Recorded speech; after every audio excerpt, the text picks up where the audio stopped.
दोस्तों, आज पेश है सरफ राजकुमार। ये कवर चित्र है दोस्तों।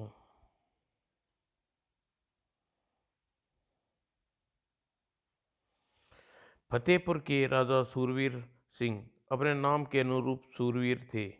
एक बार जब वे जंगल में शिकार खेलने गए, अरे कितना प्यारा हिरन, आज हम इसी का शिकार करेंगे।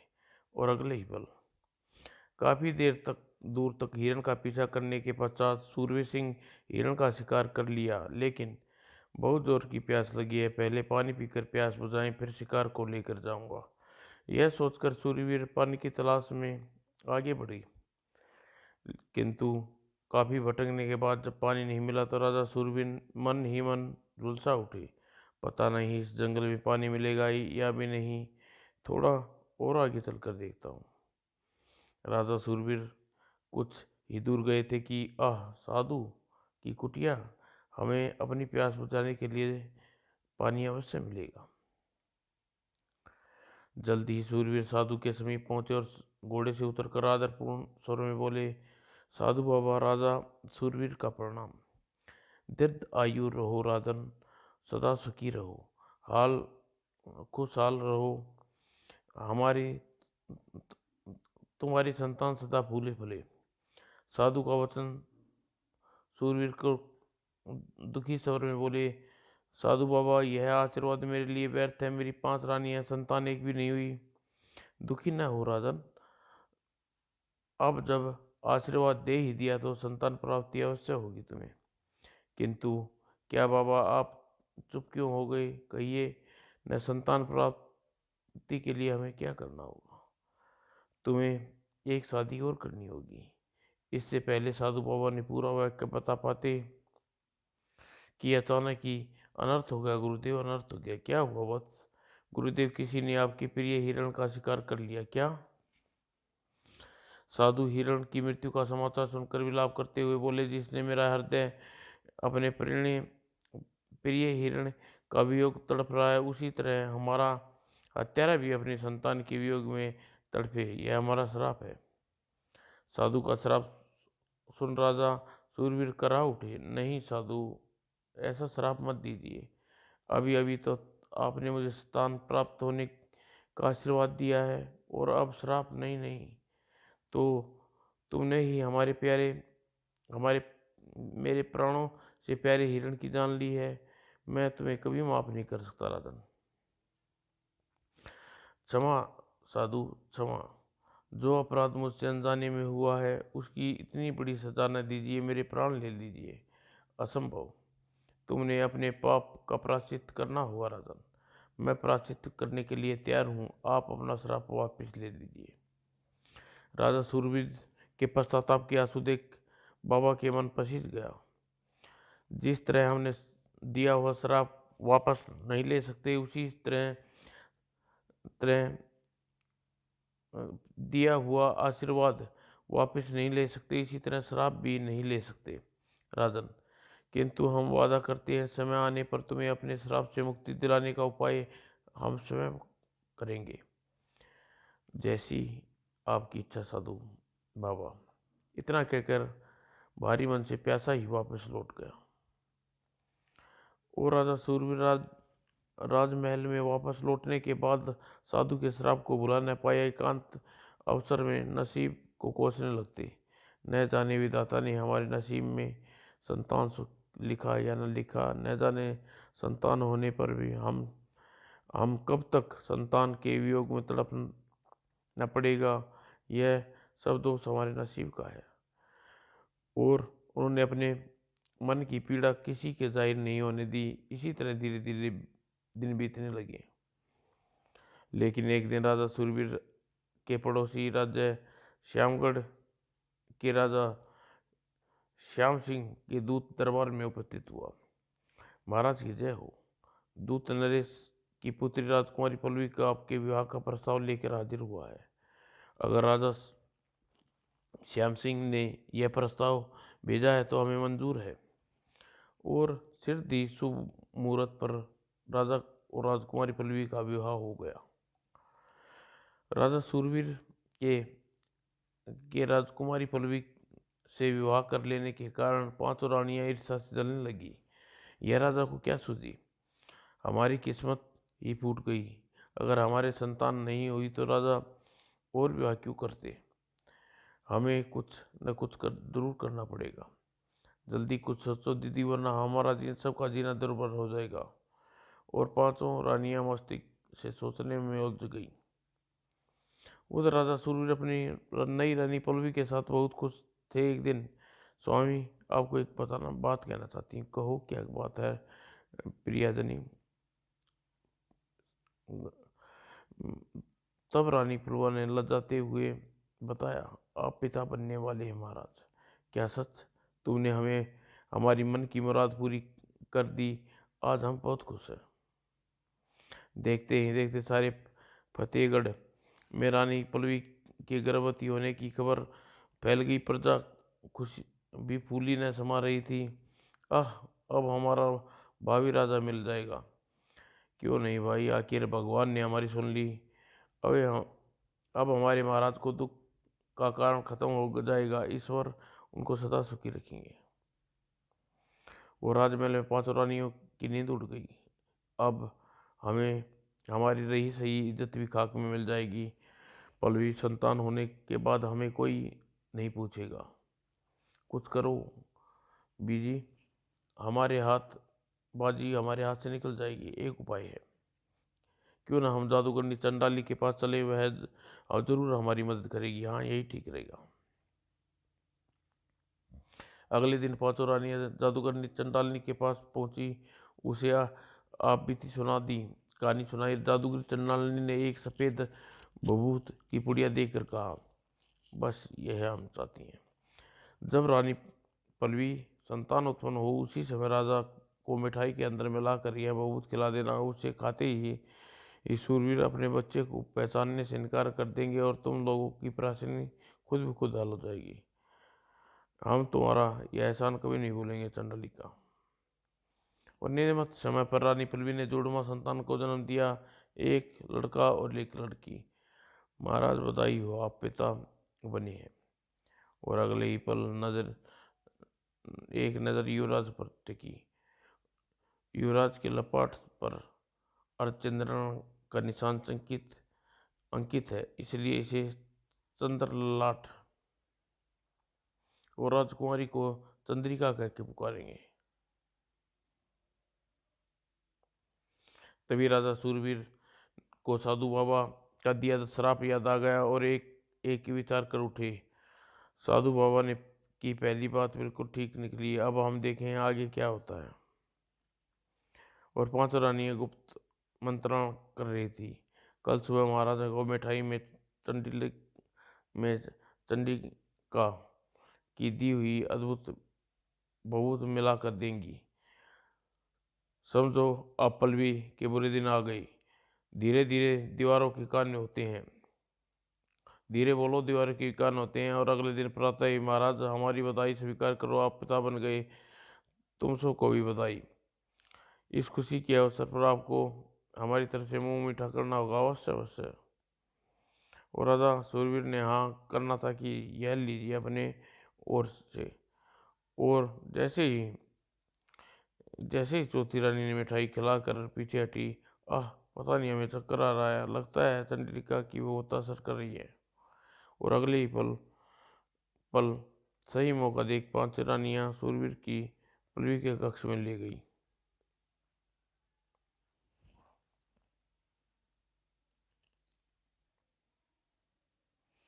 राजा सूरवीर की हालत देखकर रानी पल्लवी घबरा गई। क्या हुआ महाराज को? लेकिन जैसे ही पल्लवी राजा सूरवीर के निकट पहुंची, कौन है तू चंडालनी, तुम्हारी यहाँ आने की जरूरत कैसे हुई? आप यह क्या कह रहे हैं स्वामी? मैं आपकी पत्नी, आपके बच्चे की माँ हूँ। खामोश गुस्ताख औरत, न तू मेरी पत्नी है न मेरे बच्चे की माँ है। दूर हो जा मेरी नज़रों से। सूरवीर की ताड़ना सुनकर पल्लवी उसके पैरों में गिर उठी। ऐसा न कहिए स्वामी, मुझे अपने चरणों से दूर न कीजिए। दुष्टा, तू ऐसे नहीं मानेगी। अगले ही पल सूरवीर ने सैनिक राज सैनिकों को बुलाकर आदेश दिया, ले जाओ इस दुष्टा को और इसके बच्चे को राजमहल से बाहर फेंक दो। इसकी कोई जरूरत नहीं महाराज, मैं स्वयं अपने बच्चे के साथ चली जाऊंगी। कहते हुए पल्लवी रुआसी फूट गई और वो महाराज सूरवीर पर उसे तरस नहीं आया। अगले दिन महारानी पल्लवी ने दोनों दुधमुहे बच्चों के साथ फतेहगढ़ का राजमहल छोड़ दिया। मैं जा रही हूँ स्वामी, फिर कभी आपके जीवन में लौट कर नहीं आऊंगी। ईश्वर आपको सदा सुखी रखे। रानी पलवेली के जाने के बाद पांचों रानियां के दिल की ठंडक पड़ गई। चलो बला टली, अब महाराज फिर से हमारी मुट्ठी में। चंडालिका की भभूत ने तो कमाल कर दिया। सांप भी मर गया और लाठी भी नहीं टूटी, हा हा हा हा। उधर उधर रानी पलवी पास के ही राज्य रतनगढ़ में जाकर रहने लगी। वह राहगीरों को पानी पिलाती और चना खिलाती। राहगीर बदले में पैसे दे जाते थे, उसी से अपना और अपने बच्चे का पेट भरती थी। इस कर धीरे धीरे कई वर्ष बीत गए। माँ हमारे पिताजी कौन हैं? माँ हमारे पिताजी हमारे साथ क्यों नहीं रहते? मैं तुम्हारे सवालों का जवाब नहीं दे सकती मेरे बच्चों। लेकिन चंद्र चंद्र ललाहट और चंद्रिका की जिद के आगे, नहीं माँ, तुम्हें हमारे सवाल का जवाब देना होगा। हम आप आज अपने पिता के बारे में सच्चाई जानकर रहेंगे। नहीं नहीं, तुम मेरे जीते जी तुम लोग अपने पिता के बारे में कभी कुछ नहीं जान पाओगे। यह कह पल्लवी रोने लगी। पल्लवी को रोते देख चुप हो जाओ माँ, हम कभी अपने पिता के बारे में तुमसे नहीं पूछेंगे, हम वादा करते हैं माँ। और भाव विलीन हो पल्लवी दोनों बच्चों को सीने से लगा लिया। धीरे धीरे बीतते वर्षों धीरे धीरे वर्ष बीतते गए और चंद्रिका चंद्र ललाट जवान हो गए। एक दिन, जाओ आओ मेरे बच्चों, जाकर जंगल से कुछ लकड़ियाँ ले आओ। आज घर में बिल्कुल लकड़ियाँ नहीं है। अच्छा माँ, हम अभी जाकर जाकर ले आते हैं। इतना कह चंद्र ललाट अपनी बहन चंद्रिका के साथ जंगल की ओर चल दिया। जंगल में पहुंचकर, तुम इधर लकड़ियाँ बटोरो, मैं आगे जाता हूँ, तुम मेरी यहीं प्रतीक्षा करना। अच्छा भैया। वो चंद्र ललाट के जाने के बाद चंद्रिका लकड़ियाँ बटोरने में व्यस्त हो गई। लेकिन अचानक एक सरप सामने देखकर चंद्रिका चीख गई, आह बचाओ। तभी, डरो नहीं, मैं तुम्हारा कुछ नहीं बिगाड़ूंगा। यह सुंदरगढ़ की राजकुमार सुंदर हूँ। क्या सुंदरगढ़ के राजकुमार सरप के रूप में? यह एक लंबी कहानी। आज से 5 वर्ष पूर्व नागपंचमी के दिन मैंने एक सरप को मार दिया था। तब उसी सरप की साथी सरपनी ने मुझे श्राप दिया और मैं सरप बन गया था। सरपनी के कहे अनुसार 5 वर्ष ताप होते ही किसी नारी द्वारा इस मुझे इस योनि से मुक्ति मिलेगी, क्योंकि आज पूरे 5 वर्ष पूरे होते ही मैं सर्वप्रथम तुम्हें ही देखा है, इसलिए तुम्हें मुझे योनि से मुक्ति दिला सकती हो। लेकिन मैं तुम्हें सिर्फ योनि से कैसे मुक्ति दिला सकती हूँ, यह मैं जानता हूँ। और वह कहने के साथ ही सिर्फ चंद्रिका के सिर्फ शरीर से लिपट गया। फिर बोला, जब तक मुझे सिर्फ योनि से छुटकारा नहीं मिलेगा, जब तक तुम अपने बंधन से मुक्त नहीं करूँगा, जब तक मुझे तब तक मुझे सर्प योनि से छुटकारा नहीं मिलेगा, मैं भी तुम्हें अपने बंधन से मुक्त नहीं करूँगा। ओह, मुझे छोड़ दो। चंद्रिका ने कराते हुए सर्प को गिरफ्त से मुक्त होने का प्रयास किया, लेकिन असफल रही। लेकिन उधर चंद्रललाट लकड़ियाँ इकट्ठी करता हुआ जंगल में काफ़ी दूर निकल आया। तभी उसे एक घने जंगल में एक कुटिया नजर आई। इतने घने जंगल में यहाँ कौन रहता है, चलकर देखूं। और जिज्ञासावश चंद्रललाट लकड़ियों का गट्ठर वहीं रख कुटिया की ओर चल पड़ गया।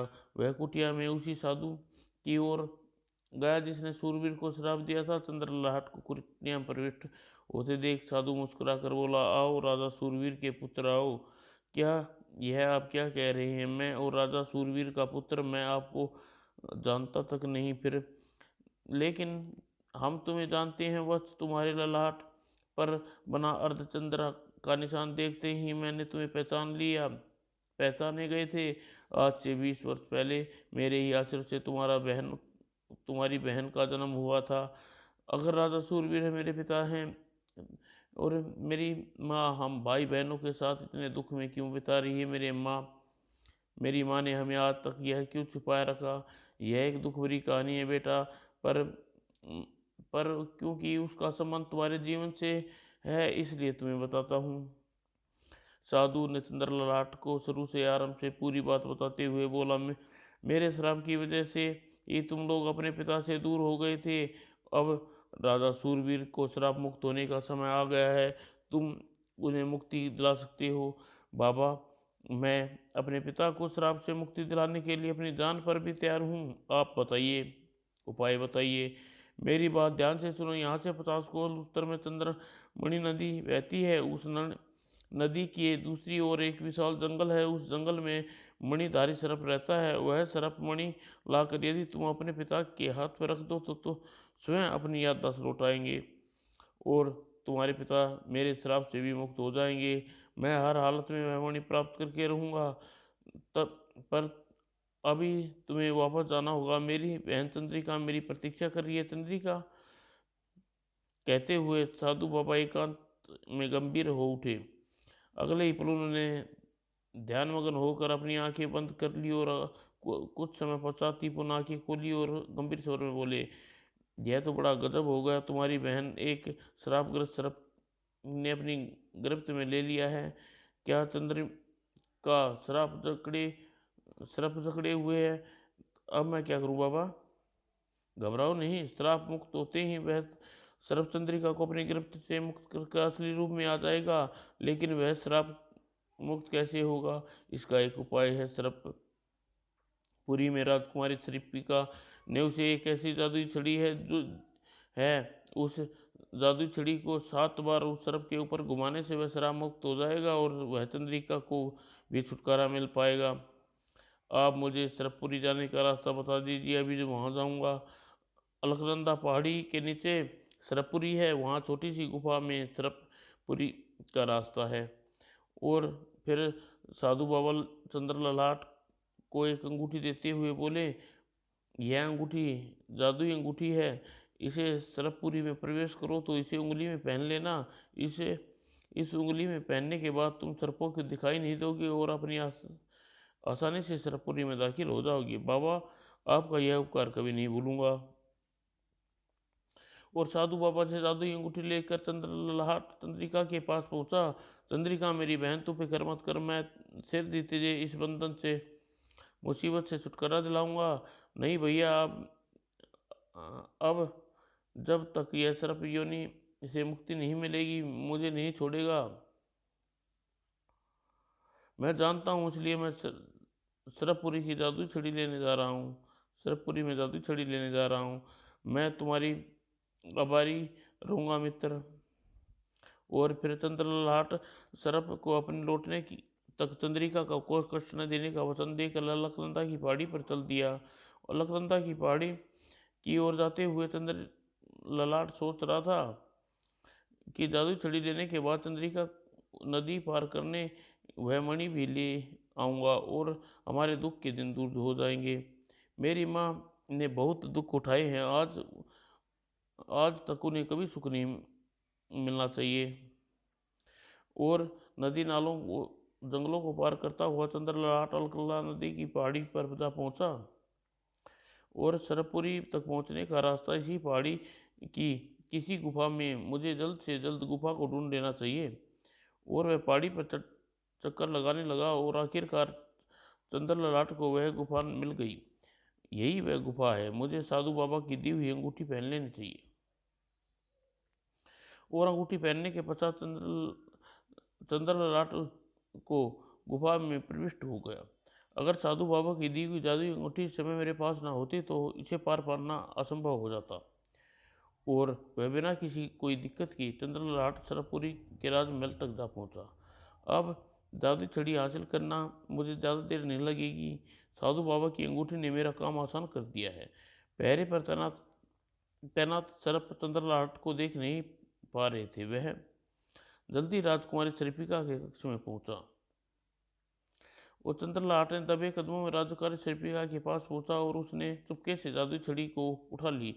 जादुई छड़ी को गायब होते होते देख शरीफिका चौंक गई। अरे मेरी जादुई छड़ी कहाँ गई? तभी उसने अपने कक्ष में किसी मानव के उपस्थित होने का अभ्यास हुआ। जिसने मेरी जादुई छड़ी चुराई है सामने आ जाए, वरना अंजाम बुरा होगा। और शरीफिका की चेतावनी पर चंद्रमुक्त अपनी अंगूठी से बाबा की दी अंगूठी उतारी और राजकुमारी के सामने प्रकट हो गया। चंद्रिका को देखते ही शरीफिका पुकार उठी, कौन हो तुम? यहाँ कैसे आए? और तुमने मेरी छड़ी क्यों चोरी की है? राजकुमारी जी, आप चाहें तो मुझे चोर कह सकती हैं, पर सच्चाई यह है कि मैंने चोरी एक नेक काम के लिए की है। तत्पश्चात चंद्र लाट ने शराब युक्त शराब और अपनी बहन के बारे में राजकुमारी शरीफिका को सब कुछ बता दिया। समस्त विवरण व्याख्यान सुनकर शरीफिका का दिल पसीज गया। ओह, अगर तुम इस छड़ी को अपनी इतनी महत्वपूर्ण है तो तुम इसे ले जा सकते हो, लेकिन यह छड़ी ले जाने के पूर्व तुम हमारे पिता सर्पदेश के सामने पेश होना होगा। मुझे मंजूर है। और तभी राजकुमारी शरीफिका चंद्र ललाट को अपने पिता सर्पदेव के पास ले आई और चंद्र ललाट को आने के उद्देश्य में शरीफिका के मुख से सुनने के बाद सर्पदेव बोले, नौजवान, हम तुम्हारे दुस्साहस की प्रशंसा करते हैं, पर क्या महाराज? तुम प्रथम पुरुष हो जिसने हमारी शरीफिका को देखा। आता हमारे लोग के कानून के मुताबिक शरीफिका को अपनी पत्नी स्वीकार करना होगा। अगर आपका यही कानून है तो मुझे आपकी आपत्ति नहीं है महाराज। और चंद्रलाट की संस्कृति में लेकर शरीफिका ने चंद्रलाट से विवाह का ऐलान कर दिया। अगले दिन शुभ बेला पर चंद्रलाट और राजकुमारी शरीफिका का विवाह संपन्न हो गया। विवाह के उपरांत चंद्रलाट ने सर्पदेव से विदा मांगी और भावहीन स्वर में बोला, बेटा चंद्रलाट, अगर तुम उचित समझो तो कुछ दिन हमारी सरपपुरी में रह जाओ। नहीं पिताजी, मुझे अभी न केवल अपने बहन चंद्रिका को सर्प से छुटाना है, बल्कि सर्पमणि को भी प्राप्त करना है, इसलिए जल्दी ही यहाँ से जाना चाहूँगा। सर्पमणि? कैसी सर्पमणि? तब तब चंद्रलाट ने सर्पमणि नदी और मणि वाले सर्प के बारे में राजा सर्पदेव को बता दिया। बेटे, वह सर्प बड़ा भयानक है। वह अक्सर रात को उस मणि को अपने से खो से बाहर रखकर उसकी रोशनी में शिकार ढूंढने जाता है। वह एक किलो से जुड़ी हुई है और लोहे की थाली तुम्हें देता है। उस थाली के ऊपर लंबी लंबी कीलें लगी हुई हैं। जब वह सर्प मणि रखकर शिकार को चला जाता है, तब मणि पर वह थाली ढक देता है और उन कीलों का सर पटक कर मर जाए, लेकिन वह मणि तुम्हें वहां से नहीं लाना। तब वह मणि तुम वहां से नहीं लाना। फिर कीलों वाली थाली और जादू की छड़ी को लेकर कीलों वाली थाली और जादू वाली छड़ी को लेकर चंद्रलाट शरीफिका के साथ सरपपुरी के रथ में सवार होकर वापस लौट पड़ा। रथ हवा की तेजी से जंगल की ओर दौड़ा जा रहा था, जहाँ चंद्रलाट और श्रापग्रस्त सर्प जकड़ कर छोड़ा था। और रात ढलने से पूर्व ही चंद्रिका के समीप पहुंचकर रुक गया। चंद्रिका, मैं आ गया हूँ बहन, तुम्हारे दुख का समय समाप्त हो गया है भैया। और तभी चंद्रलाट ने आगे बढ़ते हुए जादुई छड़ी को सर्पित सांप के ऊपर से 7 बार घुमाई। अगले ही पल सर्पित सर्प एक सुंदर युवक में रूप में सामने आ खड़ा हुआ। कौन हो तुम? मैं सुंदरगढ़ का राजकुमार सुंदर हूँ, और आपकी बहन के कारण मुझे सर्प योनि से मुक्ति मिली है। मैं आपका बहुत आभारी हूँ। तभी चंद्रिका गुमसुम सी अवस्था में खड़े देखे राजकुमारी सर्प चंद्र ललाट का ध्यान उसकी ओर आकर्षित करती हुई बोली, चंद्रिका को देखिए कैसी गुमसुम खड़ी है। और शरीफिका की शब्द सुनकर चंद्रलाट ने शरीफिका का ध्यान आया। वह चंद्रिका के संबोधित होते हुए बोला, तुम ठीक कह रही हो ना? तुम ठीक तो है ना चंद्रिका? हाँ भैया, लेकिन कहते कहते प्रबस चंद्रिका की रुआसी फूट गई और चंद्रिका को भाव चंद्रलाट से बोला, आपकी बहन को के दुखी के कारण मैं हूँ। कोई नारी यह बर्दाश्त नहीं कर सकती कि पुरुष उसके शरीर पर स्पर्श करे। मैं आपकी बहन की स्वाभिमान को ठेस नहीं लगने देना चाहता। अगर आपको इतराज ना हो तो चंद्रिका को अपनी पत्नी बनाकर सौभाग्यशाली समझूंगा। ये तो तुमने बहुत अच्छा प्रस्ताव रखा है मित्र, मुझे भला क्या आपत्ति होगी। पर हम अपनी बहन की शादी ठाट बाट से करना चाहते हैं, अतः हम थोड़े सा समय दीजिए। ठीक है, मैं अपने राज्य वापस जाता हूँ। आप शादी का मुहूर्त निकलवाइए और आपकी प्रतीक्षा करूँगा। फिर राजकुमार सुंदर उससे विदा लेकर चला गया। और राजकुमार सुंदर के जाने के बाद चंद्रिका ललाट और चंद्रिका का परिचय कराने के बाद बोला, चलो अब तुम दोनों माँ के पास छोड़ाऊँ, उसके बाद में मुझे मणि लेने जाना है। चलो ही भैया चलो। और पलवी चंद्रलाट और चंद्रिका कई दिनों से लौटने के कारण वे दुखी और चिंतित थी। हाय, मेरी मत मारी गई थी जो मैंने अपने बच्चों को जंगल में लकड़ियाँ लाने भेज दिया। कहीं उन्हें और उसकी सोच बराबर करा उठी। नहीं नहीं, भगवान इतना निष्ठुर नहीं हो सकता। मेरे बच्चों को कुशल होंगे, वे जरूर लौट आएंगे। तभी अरे, ये रथ पे कौन आ रहा है। और थोड़ी देर बाद, अरे बेटा चंद्रलाट तुम आ गए। हाँ माँ। बेटे, इतने दिन कहाँ रहे तुम, और तुमने यह भी नहीं सोचा तुम्हारी माँ पर क्या गुजरेगी। मैं जानता हूँ माँ, मैं तुम्हें कभी इतना कष्ट नहीं हुआ, पर तभी चंद्रिका चंद्रलाट की बात काट अपनी माँ को ध्यान सर्पिका की तरफ आकर्षित करती हुई बोली, पहले इतने इनसे मिलो माँ। यह राजकुमारी सर्पिका, सर्पिका मेरी भाभी बहू। तब माँ की जिज्ञासा भाव चंद्रलाट ने सर्वश्रेष्ठ सर्प द्वारा जकड़े जाने और मुक्त होने और घटना का सारा विस्तार कह सुनाया। और फिर बोला, माँ क्या तुम्हें पता है कि मेरे पिता राजा सूरवीर आपको महल से क्यों निकाला था। तुम्हें कैसे पता चला राजा सूरवीर तुम्हारे पिता हैं। उसी साधु से माँ, जिसने चंद्रिका को श्रापित सर्प द्वारा जकड़े जाने और चंद्रिका को छुटकारा दिलाने का उपाय बताया था। फिर चंद्रलाट ने साधु द्वारा बताई गई सारी बातें अपनी माँ पल्लवी को बता दी।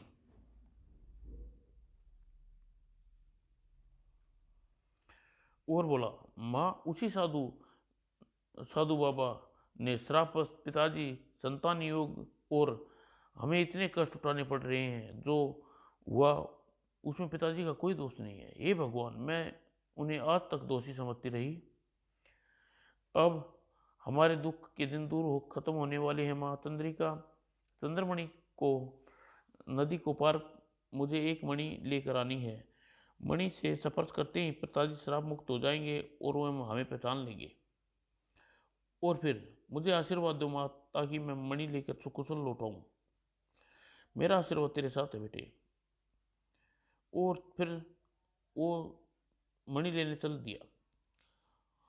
स्वामी, यह माला आपके गले माला अपने साथ ले जाइए। इसे पहनने के बाद आप चाहें हवा में उड़कर अपना सफर तय कर सकेंगे और चक्रमणि नदी को पार करने में आपके नाव की जरूरत भी नहीं पड़ेगी और नदी के भयानक जीव भी आपका कुछ नहीं बिगाड़ सकेंगे। तब तो मेरा काम और आसान हो जाएगा सर्पिका। और माला लेने के बाद चंद्रलाट सोने की कीलों वाली थाली और एक कपड़ा में बांध ली और रथ पर सवार होकर मणि नदी के तट की ओर चल पड़ा। और चलते चलते वह नदी के किनारे पहुंचा। यह तो बहुत विशाल नदी है, पर जब सर्पिका की दी गई माला मेरे पास है तो भय किस बात का, माला पहन लेता हूँ। और यह सोच चंद्रलाट ने सर्पिका की दी हुई माला गले में पहन ली। माला पहनते ही ओह, ऐसा सुखद रोमांच पहली बार महसूस कर रहा हूँ। और अगले ही पल नदी के ऊपर से गुजरा। मगर सर्पिका की माला न देती तो शायद भयानक नदी को पार करना मेरे लिए मुश्किल काम होता। और नदी पार करने के बाद भयानक जंगल और एक वृक्ष पर जा बैठा। अब सांप के इंतजार में मुझे रात होने की प्रतीक्षा करनी होगी। रात के समय मणि की रोशनी में वह शिकार के लिए आता है और रात होने पर लगता है सर्प अपने बिल से निकल रहा है। फिस फिस फिस फिस फिस। और अगले ही पल फिस फिस फिस फिस फिस। और कुछ ही देर बाद में और कुछ ही क्षण बाद सर्प शिकार के लिए चल दिया और सर्प नजरों से ओझल होते ही चंद्रललाट मणि की ओर उड़ चला और मणि के समीप जमीन पर उतरने के बाद चंद्रललाट ने सोने की थाल मणि के रख दी और अगले ही पल जंगल में अंधकार फैल गया और अब सिर्द ही वापस आएगा। आता मुझे सिर्द ही यहाँ से हट जाना चाहिए। और जंगल में अंधेरा होने के कारण सर्प व्याकुल दौड़ता हुआ मणि के पास आया और थाली पर सिर पटकते पटकते सर्प ने दम तोड़ दिया। सर्प के मरते ही चंद्रललाट मणि को अपने कब्जे में लिया। अब मुझे मणि को लेकर जल्द ही पिताजी के पास पहुंचना चाहिए।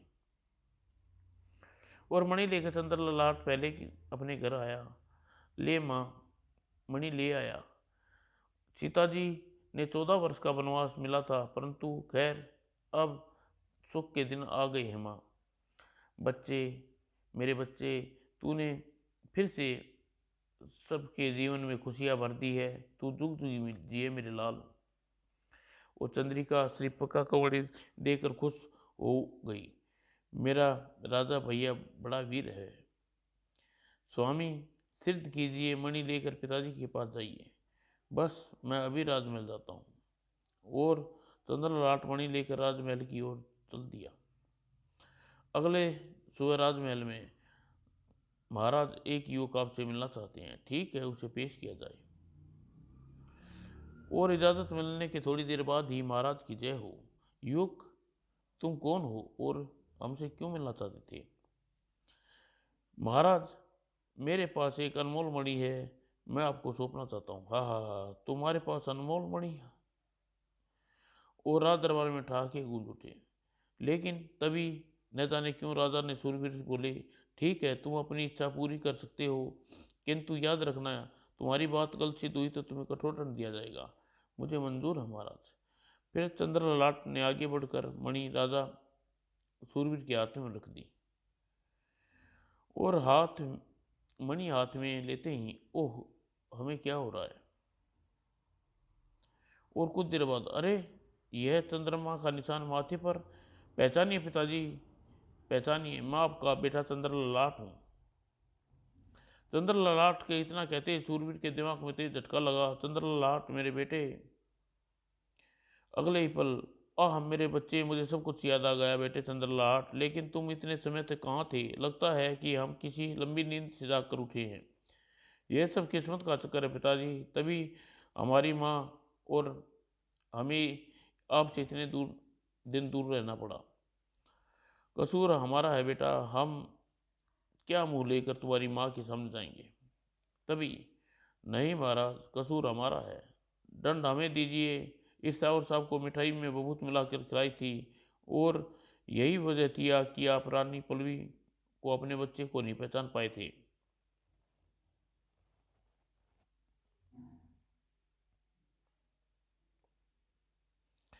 तो यह षड्यंत्र तुम पांचों का रचा हुआ था, हम तुम्हें कभी माफ नहीं करेंगे। तभी चंद्रललाट बोला, इन्हें माफ कर दीजिए पिताजी। सुना तुमने, जिसने जीवन में तुम लोगों ने जहर भर दी है, वही तुम्हें माफ करने की कह रहा है। माएँ कैसी भी हो महाराज, किंतु वे जानबूझकर अपनी संतान को आहित नहीं करती। जो कुछ भी हुआ साधु बाबा के श्रापवश हुआ, इनका कोई दोष नहीं है। चंद्रलाट के शब्द सुन पांचों रानी की आंखों में पश्चाताप के आंसू आ गए। तुम महान हो बेटे, हम रानी पल्लवी से माफी मांगेंगी। और रानी पल्लवी जब तक महल नहीं आएंगी तब तक हमारी आत्माएं कभी हमें माफ नहीं कर पाएंगी। माँ आप लोग को देख बहुत खुश होगी माताओं। और जब चंद्रललाट पांचों रानियों के साथ महाराज के रथ में बैठ वहां से जाने लगा, हम भी चल देंगे बेटे, हम भी जानते हैं कि ये माफ़ी मांगने के बिना तुम्हारी माँ राजमहल में कभी कदम नहीं रखेगी। चलिए पिताजी, यह और भी खुशी की बात है। और तुरंत राजा पांचों रानियों और चंद्रलाट के साथ रथ में सवार हो पड़े। और रानी पल्लवी के चंद्रलाट के साथ राजा सूरवीर और पांचों रानियों को देखा तो संबंधित तो कड़ी देखती रह गई। पल्लवी, हमें माफ कर दो, हम तुम्हारे गुनाहगार हैं। कसूर तो हमारा है प्रिय, हम इस काबिल भी नहीं कि तुमसे माफी मांग सकें। नहीं महाराज, इसमें आपका कोई दोष नहीं, मुझे चंद्रलाट ने सब कुछ बता दिया। तो तुमने हमें माफ कर दिया प्रिय, हम कितने खुशनसीब हैं। और फिर राजा सूरवीर ने अपने पुत्र और पुत्रवधि और पत्नियों के साथ राजमहल में लौट आए। कुछ ही दिनों बाद उन्होंने सुंदरगढ़ के महाराज के पास अपनी पुत्री का विवाह पुत्र सुंदर का विवाह का प्रस्ताव भेजा। प्रस्ताव तुरंत ही मान लिया गया। फिर शुभ मुहूर्त पर चंद्रिका और राजकुमार सुंदर का विवाह सूत्र में बंध गए। बेटी के विवाह के एक दिन बाद, बेटे चंद्रलाट, अब बूढ़े हो चुके हैं, हमारी इच्छा है तुम राजपाट का कार्य अब तुम संभालो, जो आज्ञा पिताजी। और राजगद्दी संभालने के बाद चंद्रलाट वर्षों तक अपने राज्य पर राज किया और अपनी पत्नी और शर्फिका के साथ संपूर्ण सुखपूर्वक जीवन व्यतीत करने लगा। समाप्त दोस्त।